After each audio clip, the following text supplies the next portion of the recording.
RPG back, playing a solo Savage Worlds hexcrawl. This is Hagren of Clan Asden, and he is on his second day of adventure / survival. We are playing. We have just come to the land of Manarvin from our home of Valor. Our ship has crashed on the shore, and we have ended up on this land that we don't know where anything is. We don't know anybody. So we are in our last adventure.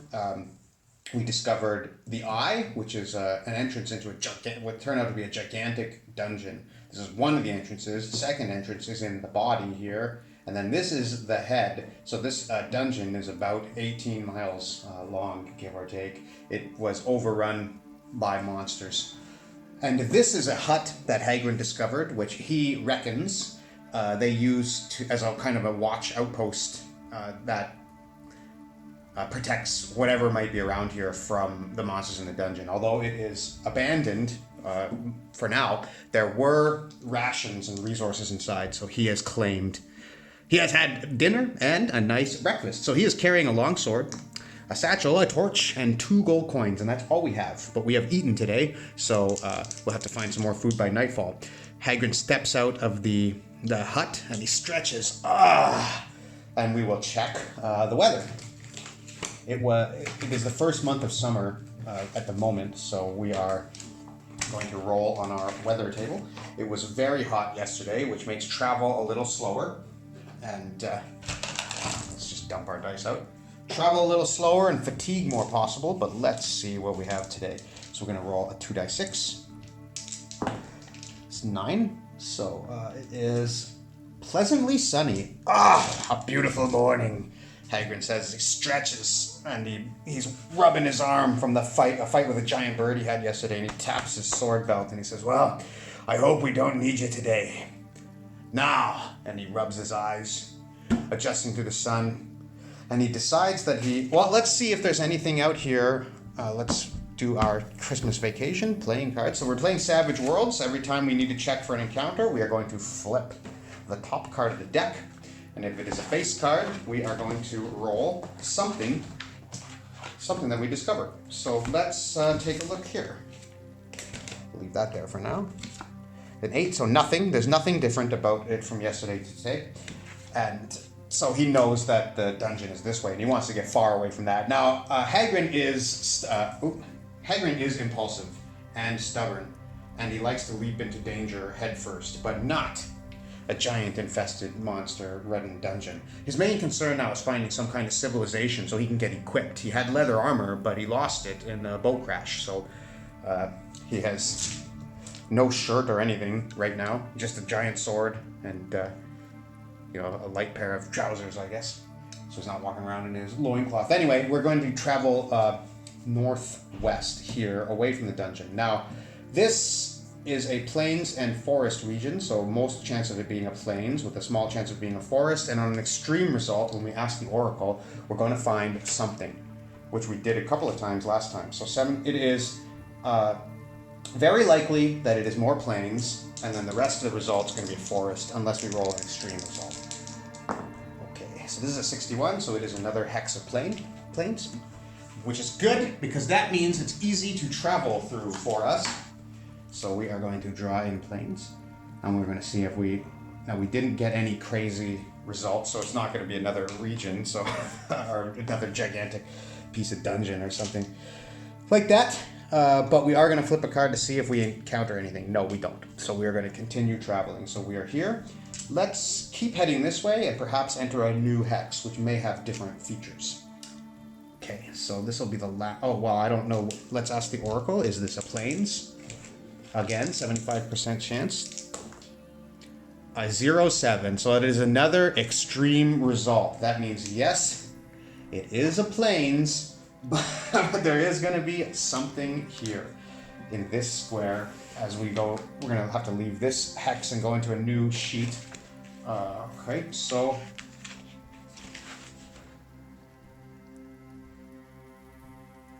yeah, so it's going to be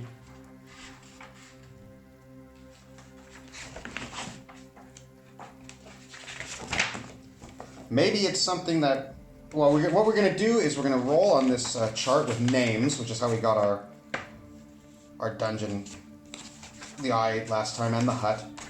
This could be something that we could assume is civilization, as there is an outpost watching over this dungeon. Now, where is that page? I got to do better at bookmarking these things. My apologies. So, hold on. Bear with me a minute. I say I'll get better at this, but maybe I won't.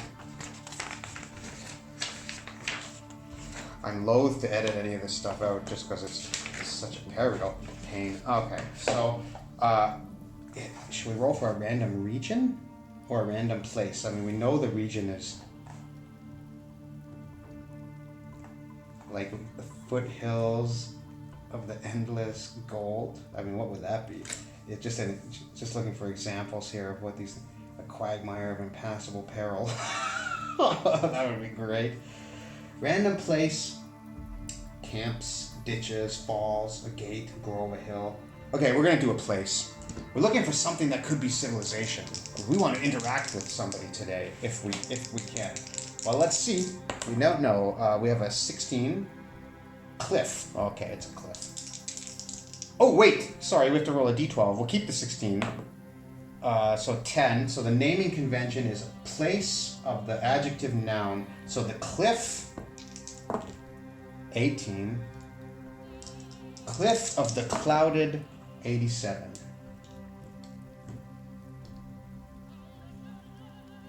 Sword. The cliff of the clouded sword. Okay.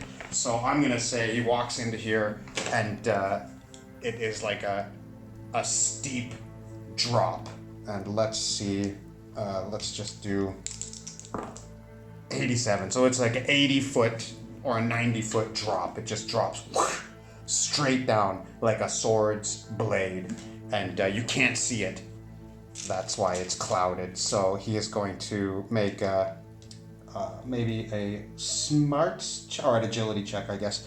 So just to make sure he doesn't walk off the edge, because that's the clouded sword. It's hard to see, maybe there's brush or something and it just drops off. So his agility is a d6. He's a wild card, so we're going to have to make a 4, which we do. Okay. So he's whoa, and he stops and he looks down. He says, "My God, a 90-foot drop. Oh, almost. That was close." And he taps his sword. That's his. It's like a tip for luck. He taps his sword, steps back, brushes his hair back, and then peers over the cliff. And let's see. We'll go 50-50. Is there something? Can he see in the next hex? Because we looked from the beach and we couldn't see any kind of city. Can we see any kind of cities, dwellings, or civilization? I'm going to say it's likely, just because of the outpost that is there. And if there's nothing this way, we will turn around and go back. I say outpost, it's a little hut. Likely, 65% chance. A 71, no. So he looks over. Is it still plains down there? 50-50? 28, yes. So there's more plains down there. He looks over. He doesn't see any civilization that way. So he decides, okay, we're going to write, let's just make a little note of this. We do have a pencil around here somewhere, don't we? Gosh, this is embarrassing.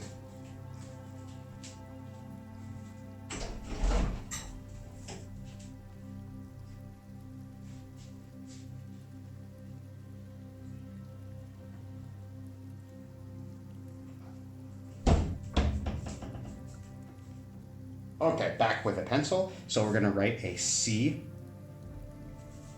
So that's going to be C. We're going to put that in miscellaneous locales. So C, cliff of clouded sword. And before we turn around and leave, we're going to look this way and this way to see if that is a drop off of the cliff too.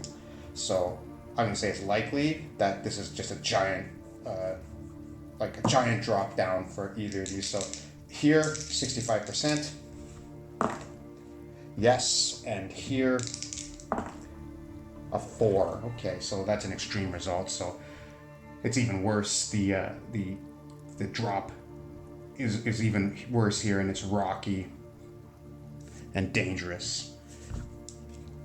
So these are the cliffs right here. Cliffs of the Clouded Sword. Okay, so that's a drop down. Now he does not want to scale down the cliffs. So he is just going to, okay, he says, he turns around and we're going to walk over here. So we've traveled 6 miles here, 6 miles here. Back here is going to be 18 miles, but we're in plains and it's a nice day. So we're going to give ourselves another travel over here before we have to rest. So perhaps we should head back to the head's hut and get a good night's sleep. I mean, we've done a lot of exploring and we have food over there. So yeah, we're going to go back to the hut. So do we encounter anything on the way back to safety? We do not. So he gets to the hut and we're going to go back in and eat and sleep. So he eats the rations. Are there any more rations after he ate yesterday?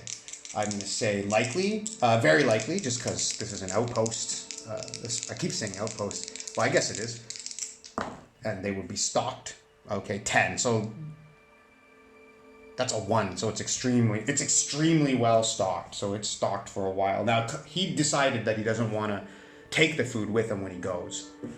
He's leaving it there for the people. So he comes back after a day of travel. I'm going to say unlikely, but is there anyone there now? Just because there wasn't anybody there yesterday. So I'm kind of thinking like, you know, no news is good news. Like they're not going to send somebody. If there wasn't anybody yesterday and nothing changed, why would they send somebody today? But I guess it's unlikely. So we'll see. A 0-2. Oh boy. I keep getting these extreme results. Okay. So he comes back to the cliff and he comes back to the hut. Are these oh jeepers. No. Now, are these the soldiers? Are these I would say soldiers, but I don't know what it's going to be. Are these the people that are occupying the hut? I'm going to say that's likely. So 65% chance. A 100. Come on, they're all 2 and then a 100. These are not the people that are occupying the hut. In fact, these are very dangerous monsters because that is a 100. So, yeah. Let me have a drink of coffee here and we're going to think about what we're going to do. Oh, that's good. Okay. Well, I was very hopeful that I was going to meet some human beings and make some new friends, but instead I am going to meet a very dangerous monster and die, perhaps. That's okay. You know, it is perilous, these adventures. Let's see here.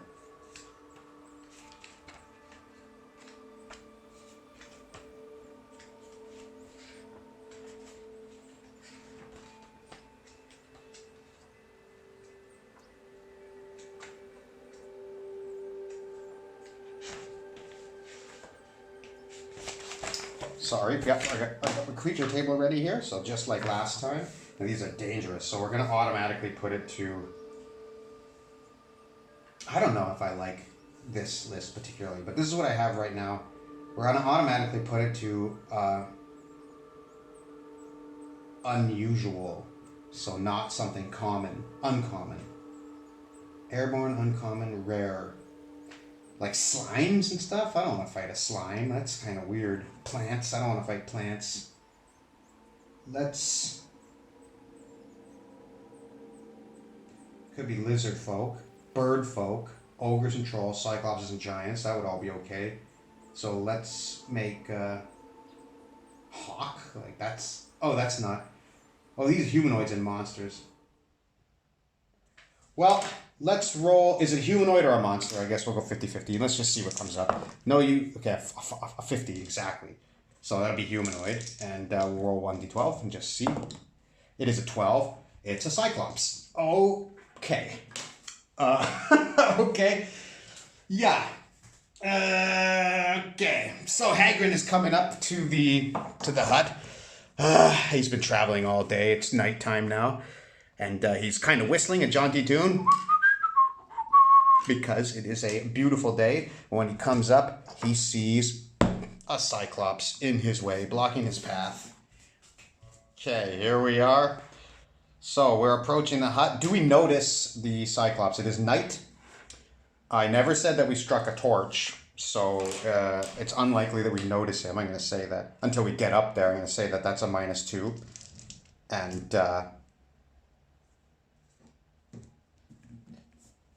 yeah, because it is dark. And then the Cyclops has, yeah, he has low light vision, so he's going to be able to see us. But do we notice him before we get up there? I mean, he is huge.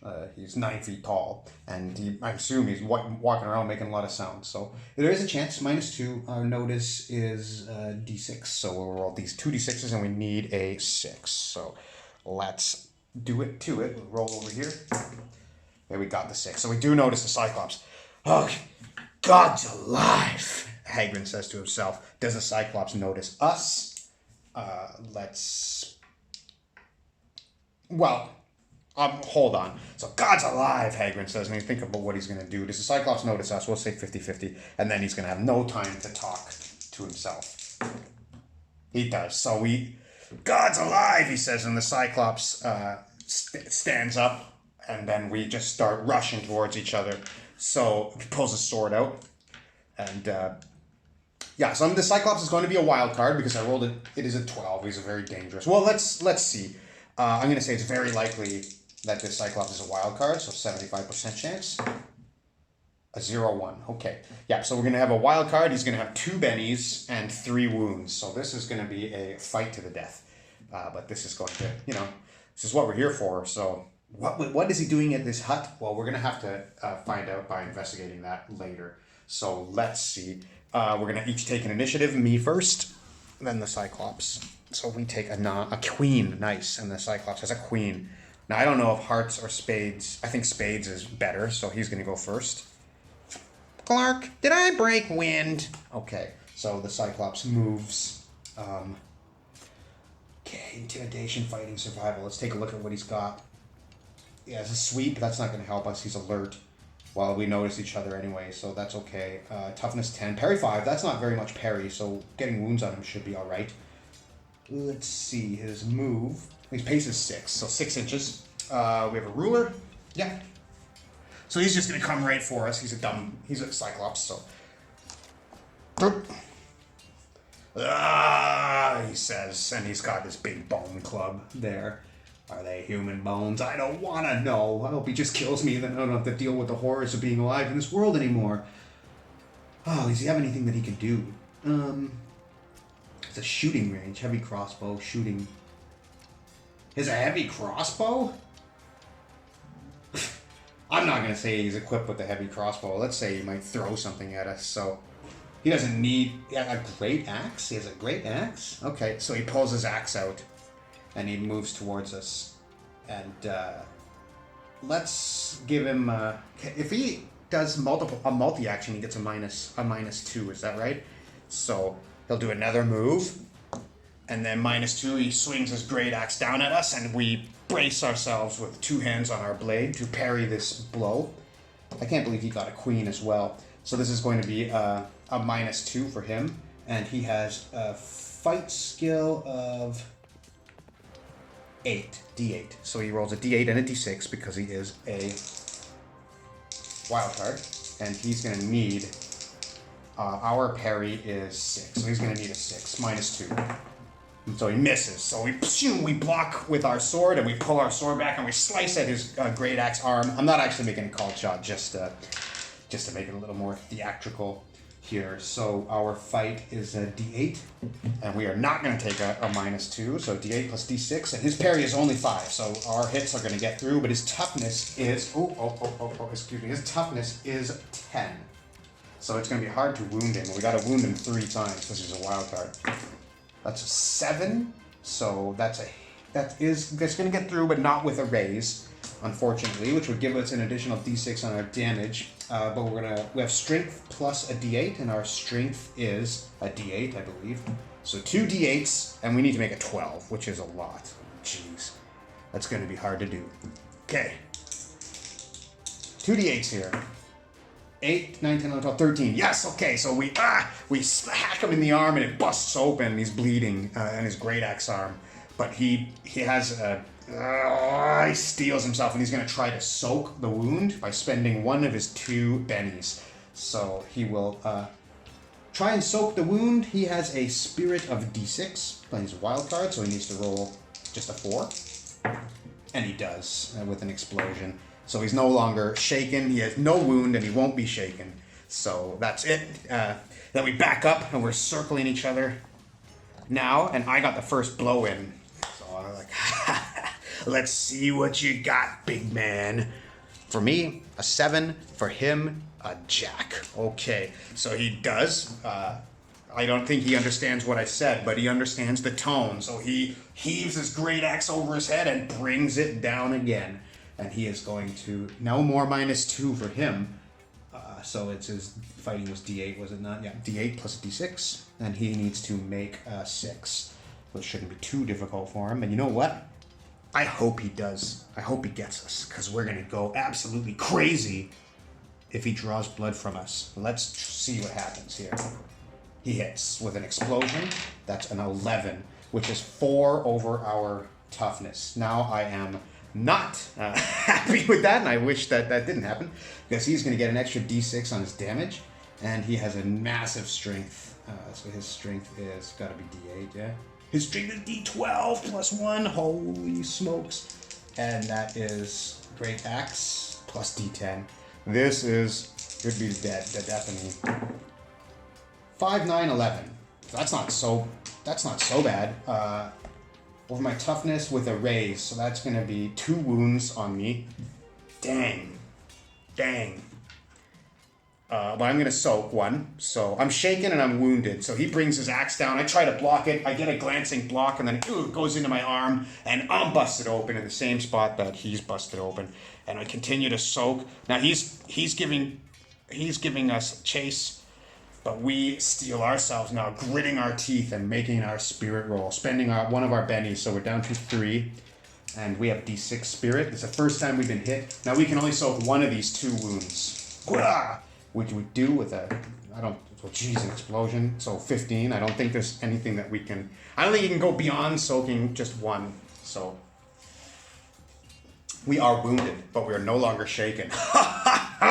Hagren says, "Excellent blow." And the Cyclops kind of looks at him, tilts his head inquisitively, spinning his axe in his hand. And we're now berserk.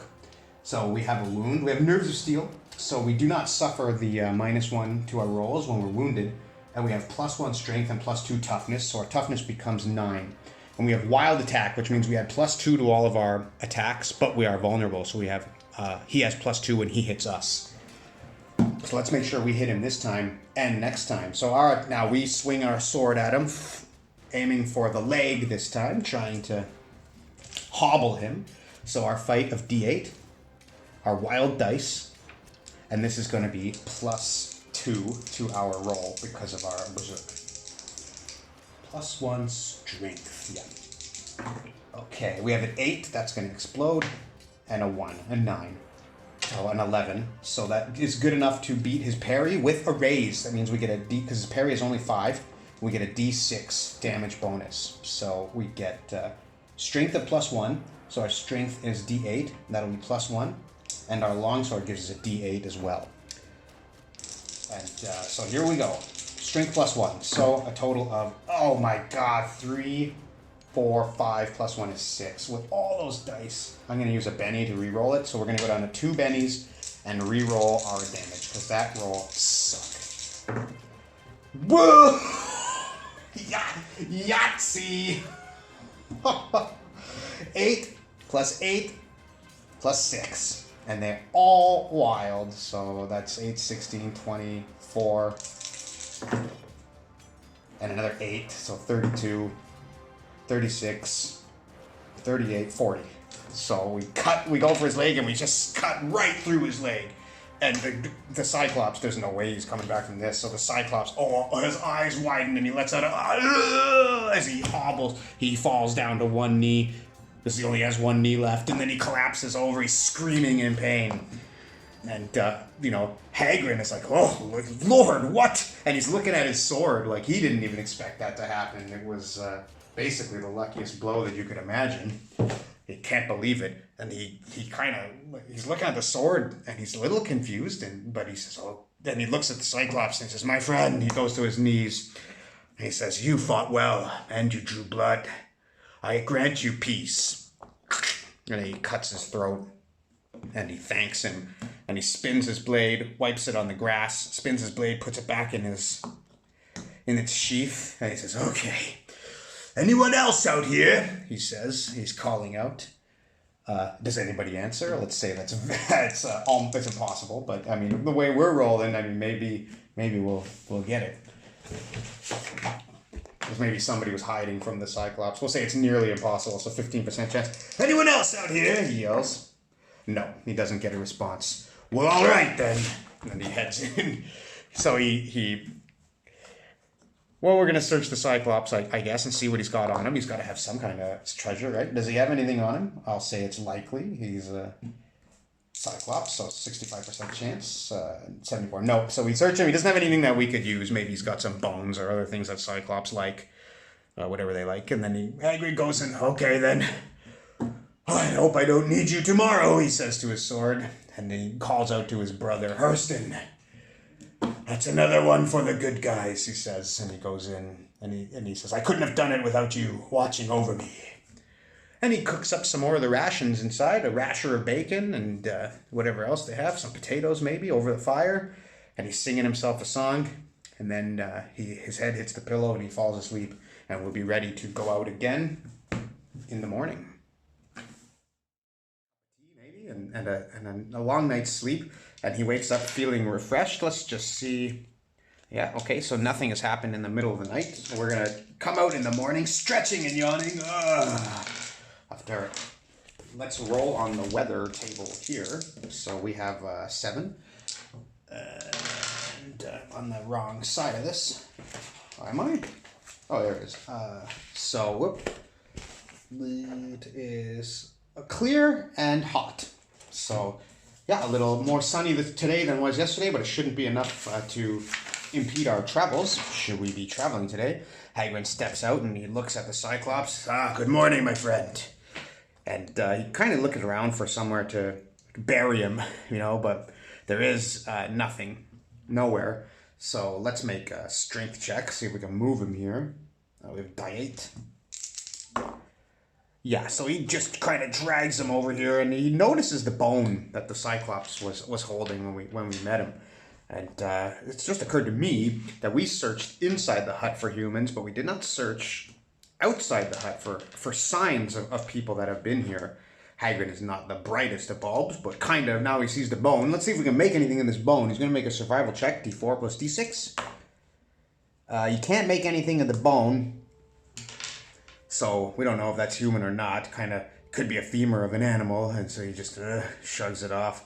But we're going to check the ground. We're going to take survival again. We're going to look for tracks, because we kind of walked around lost, and now he thinks to himself, people have been here. If people have been here, then this must lead to some kind of civilization. So take survival again. Let's spend a Benny. Okay, so he passes his survival check, and I think that it's likely that he would be able to find tracks. So let's roll that up, and hopefully we don't miss this, because we did spend a Benny. 56. Well, on a likely, that is a pass. So he does find some tracks. So we have spent, what we're going to do with bennies is we are going to recover 1 each day. So we spent 1 yesterday. We had 1 wound, so our wound is healed. And so we're back to 4 bennies, and now we're back down to, oh no, did we spend 2? Well, I gotta have a counter of them. Anyway, we'll say we're at 3. So we're back down to 3 for the day, and we'll recover 1 every day. Which, it sounds like it could be a lot, but, if we get caught up in a couple of battles, you could easily die. Especially if you go into a dungeon or something, so 1 a day. Unless something fantastic happens that levels us up, then we'll recover all of them. Okay, let's fix our camera here. What are we doing? Let's zoom her back in. Ooh. Okay, so we found some tracks, so we are going to follow them. So let's see. Well, we've been this way. And we know that there's just a giant cliff, so let's see if they're north. They wouldn't be back down this way, because that's back down towards the beach. So they're either going to be east, southeast, or north. So it'll be like 1, 2, 3, 4, 5, 6. Okay, so they're north. So we will follow the tracks north and give ourselves, just because we need to get, we need to find some civilization to move us along here. So we're gonna follow these tracks to the north and see what we can find. So let's travel our first 6 miles for the day. He is going to, we're gonna ask the Oracle if it is a plains. Again, that is gonna be a 75% chance, and anything else will be a forest, unless we get an extreme result. A 76, so it is a forest. So the tracks go through to the forest, but we're gonna ask, I would say it's likely that, is there a road? Because there are tracks from here. Likely, no, there's no road. So this could be a secret path, or maybe this is just off the road, but this particular tile does not have a road.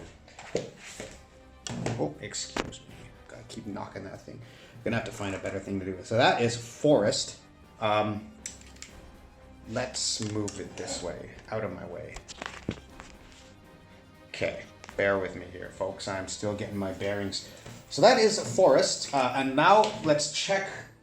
There, yes, we got a book for this. We got a book for just about everything. Okay, so in a forest, there's an 8 in 30 chance that it is a feature. There's a feature here, so we're gonna roll a d30. How we're going to do that is we're going to roll a d6 and a d10. If the d6 comes up 1, 2, or 3, it's going to be a 0. And the 4, 5, or 6, we're going to add 10.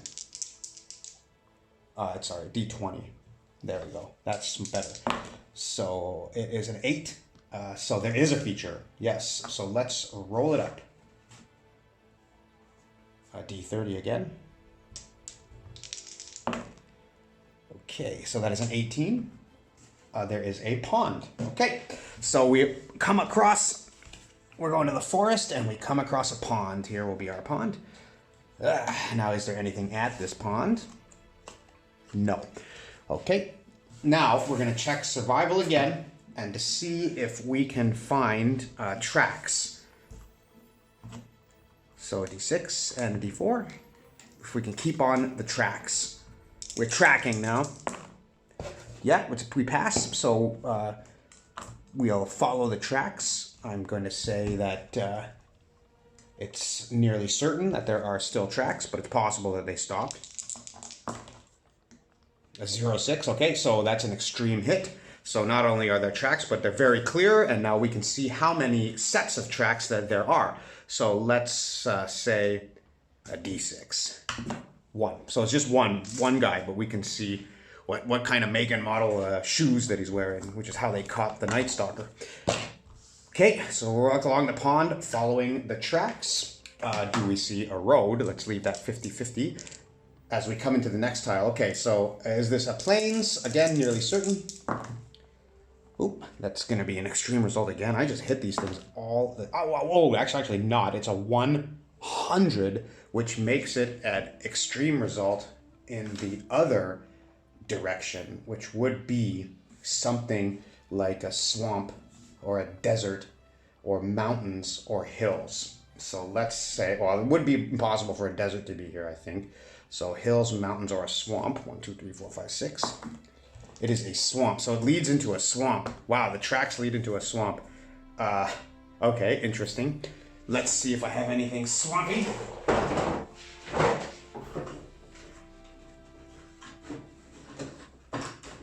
I don't want to waste much time, so we're just going to say that this is a swamp. Okay. So he comes across a swamp, and now since we got a 100, there's going to have to be something here. So let's take an automatic feature. So D30. He's walking through the swamp, and his boots are all muddy. He says, and he's going to have a difficulty following the tracks here now. So what am I doing? Well, 1. So 16. So the swamp is a mesa. I'm not sure what that means. I'm not sure what that is. So let's just forget about that for right now and see if we can continue following the tracks through the swamp, which is going to be double. So we're going to have to, this is going to be 6 through the forest with no road. It's going to be difficult. So that's going to be about 9 miles worth of travel. And now we're coming up on a swamp, which is going to be like another 12. So that is a swamp. Okay, so there was a pond here, so we're just going to do pond and a mesa. I'm not sure what that is. Let's see, maybe it's something really neat. Let's just have a look. Mesa.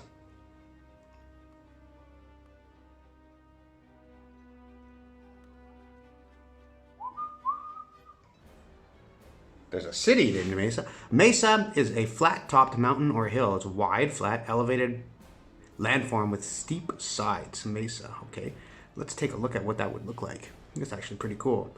I see. Okay. Interesting. Okay, so we'll put this here. That's going to be our Mesa. Let's write that down. Mesa. Okay. I don't know what good that'll do us. I think we're going to have to... Oh, okay. I think we're going to have to get our features from here instead. Okay.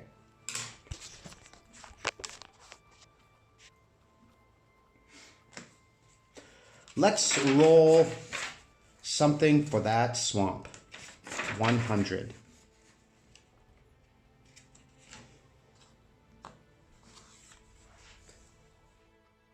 We rolled a 100 on the discovery table, so we are going to go with something in the swamp because the roll was so epic. So let's see here. We have a 10, so it is some kind of structure,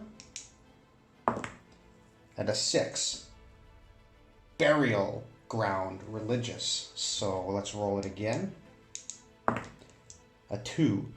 It is a grave marker or a barrow. Okay, so in this swamp is some kind of cemetery, a barrow. So we're going to just mark this down here. Okay, those are graves, I guess. So there's some kind of graves here. So we're going to inspect them. Let's get...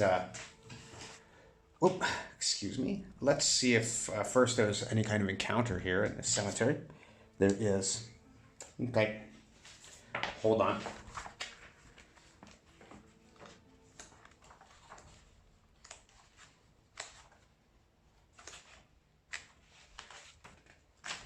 Let's get a description. Let's do it this way. Let's get a description of this cemetery. We're going to go with our chart here. We're going to get meanings and location. It's just something... It could be locations. Okay, so let's see what it means before we discover our... So we come across this burial ground, this cemetery in the swamp. We have 77, remote, and 100 again, welcoming. Welcoming. Remote and welcoming. Okay, so, oh boy, I'm gonna say that there is somebody here. So that will be our encounter. Welcoming. Is this a human? 50-50? A 59, no. So it must be some kind of intelligent monster. What would that be? I'm not sure. Is it an orc? 10. Okay. So we come across an orc in the swamp tending to some graves. So he is working on graves, and we'll come up to him, and we have our finger on the hilt of our blade, and we say, "Hail!" We don't know that he's an orc, right? He turns around, and we see that he's an orc, and we're kind of eyes go up in surprise, and I kind of got my hand on my hilt of my sword. He starts reaching for his blade, but neither of us are really making a move. So he kind of nods and he says, "Friend," and I take away my hand from my sword and I step out and step towards him and I say, "Friend," and I stick out my arm and he clasps it and we shake, and I say, you speak the common tongue? And he says, little. What are you? I say, and he says, what mean you? And he pats himself and says, I, human. And he says, I, orc. You are not of these lands. No. I point my sword, I point at the direction of the ocean there, and I say, no, Valor. And he says, no, as in I don't know. And I nod and I said, what is this? Okay, let's take a second to roll up this NPC here. This is all right. This is exciting. This is the first person we met. I do have the nice NPC generator. This stupid thing, so. Let's get a little description of our orc here. So he is 66. He is a fanatic. 8. Oculist. I don't know what that means. So we're gonna roll again. Oculist, like what is he prescribe glasses? Astrologer. He's a fanatic astrologer. Okay, so he watches the stars and he believes that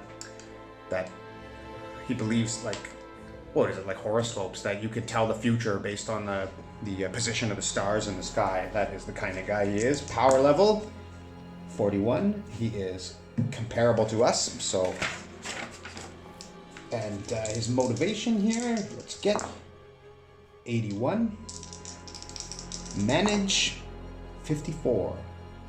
Manage disbelief. Okay, so again, to tie with his astrologer thing, that he doesn't necessarily want to convert people the way that he believes, but he often proves to people that what he sees in the stars are correct. So he says to us, foretold your coming, did I? As it is coming into the evening now, as we've been traveling for quite a while, and he points to the sky, and I look up at the stars, and I say, I no understand. And the orc says, the stars, tell me, you come. And I still don't quite grasp it, but I kind of nod and I say, oh, okay. As that is not something that I would believe. But I say, and what did they tell you? What did the stars tell him about me? Let's find the answer to that. The stars have told this orc something about me.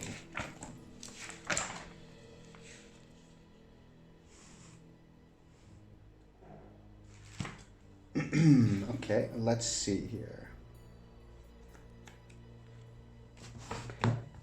Let's try.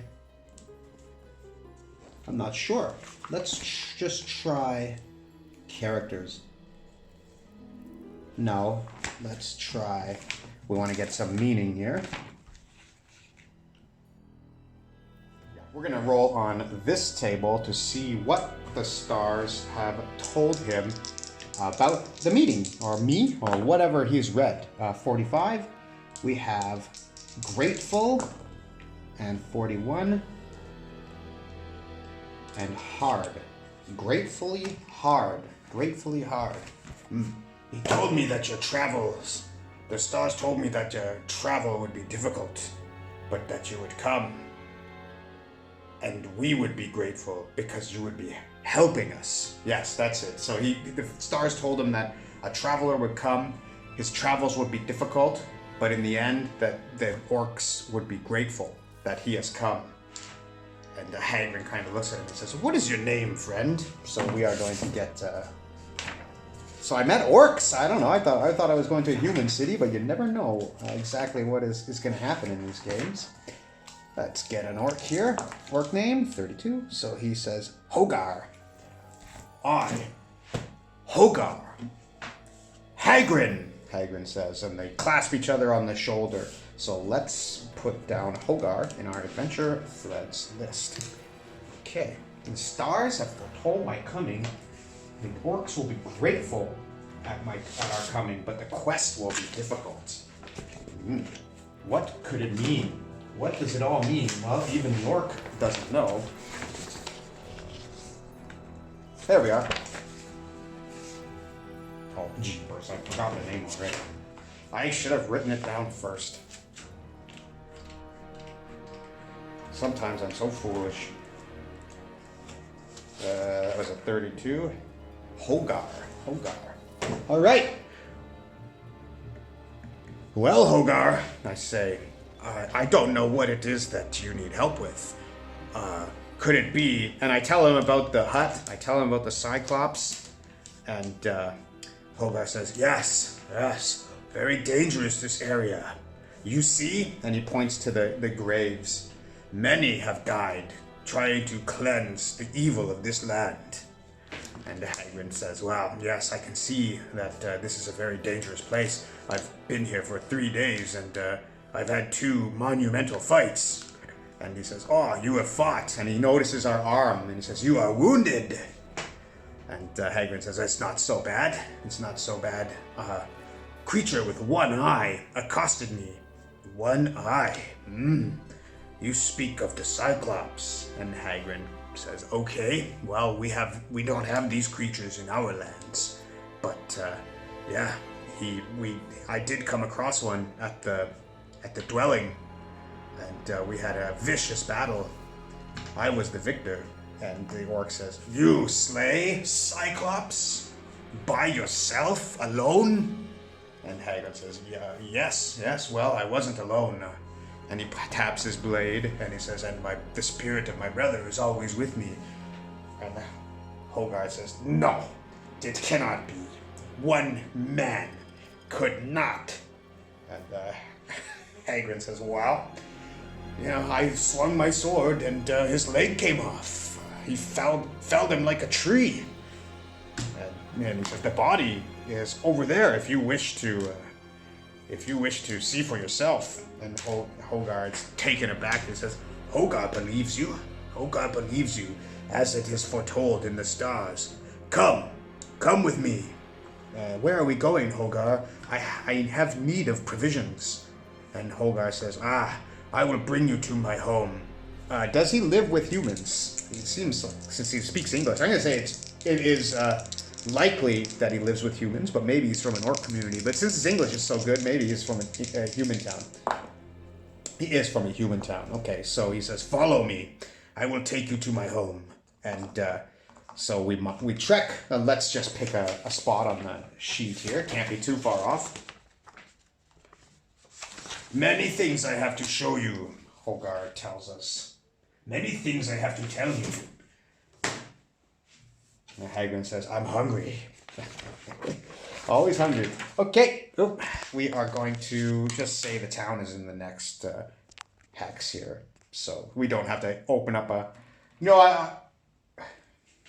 don't have to open up a second hex. So we're going to roll the town and everything in the next video. So stay tuned as Hogar and Hagrid now are going to travel together for the time being and see just what happens in the next